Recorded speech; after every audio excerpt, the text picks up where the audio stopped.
প্রশান্ত মহাসাগরের বুকে অবস্থিত জাপানের এক ছোট্ট বিন্দু। মানচিত্রে হয়তো একে খুঁজে পাওয়া কঠিন, কিন্তু এই দ্বীপটির খ্যাতি আজ সারা বিশ্বে। কেন?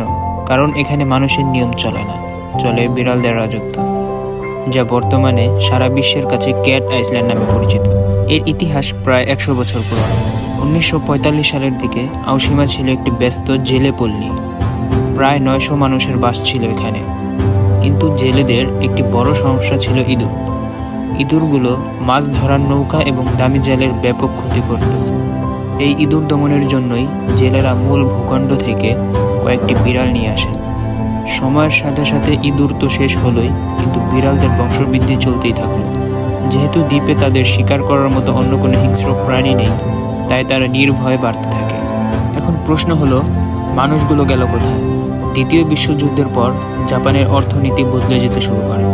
আওশিমার তরুণ প্রজন্ম ভালো চাকরি এবং উন্নত জীবনের আশায় মূল ভূখণ্ডের বড় বড় শহরগুলোতে পাড়ি জমায়। দ্বীপে শুধু থেকে যান কিছু বৃদ্ধ মানুষ। বর্তমানে দ্বীপটির অবস্থা এমন যে এখানে মানুষের সংখ্যা 10 জনেরও কম, অথচ বিড়ালের সংখ্যা 150 থেকে 200 এর বেশি। এখানে কোনো স্কুল নেই, কোনো হসপিটাল নেই, এমনকি কোনো ছোট দোকানও নেই। গাড়ি চলার মতো কোনো রাস্তাও আপনি এখানে খুঁজে পাবেন না।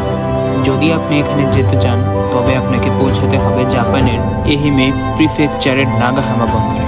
সেখান থেকে একটি ছোট ফেরি দিনে মাত্র 2 বার এই দ্বীপে যায়। দ্বীপে পৌঁছানোর পর আপনি দেখবেন বিড়ালগুলো আপনাকে স্বাগত জানাচ্ছে। তারা মানুষের ভয় পালায় না, বরং খাবারের আশায় আপনার পিছু পিছু আসবে। তবে মনে রাখবেন, এখানে বিড়ালদের খাওয়ানোর নির্দিষ্ট নিয়ম আছে। দ্বীপে পর্যটকদের জন্য কোনো খাবার বা পানীয় কিনতে পাওয়া যায় না, তাই সব আপনাকে নিজের সাথে করেই নিয়ে যেতে হবে। কিন্তু এই পরিস্থিতি সামলানো সহজ নয়। বিড়ালের সংখ্যা যেন অনিয়ন্ত্রিতভাবে না বেড়ে যায়, সেজন্য 2018 সাল থেকে স্থানীয় প্রশাসন দ্বীপের প্রায় সব বিড়ালের বন্ধ্যাকরণ বা নিউটারিং, স্টেরিলাইজেশন সম্পন্ন করেছে। এর ফলে বিড়ালের সংখ্যা এখন স্থিতিশীল। অবশিষ্ট কয়েকজন বৃদ্ধ মানুষ এবং স্বেচ্ছাসেবীরাই এখন এই বিড়ালদের দেখাশোনা করেন। আওশিমা শুধু একটি দ্বীপ নয়, এটি প্রকৃতির এক বৈচিত্র্য ভারসাম্য, যেখানে মানুষ কমেছে ঠিকই, কিন্তু বিড়ালরা এক অদ্ভুত শান্তি খুঁজে পেয়েছে। ব্যস্ত দুনিয়া থেকে বিচ্ছিন্ন এই দ্বীপে সময় যেন থমকে দাঁড়িয়েছে। আপনি যদি বিড়াল প্রেমী হয়ে থাকেন, তবে আপনার বাকেট লিস্টে আওশিমা দ্বীপের নাম থাকাটা বাধ্যতামূলক। তবে আপনি জাপানে গেলে অবশ্যই এই দ্বীপটি আপনার তালিকায় রাখবেন।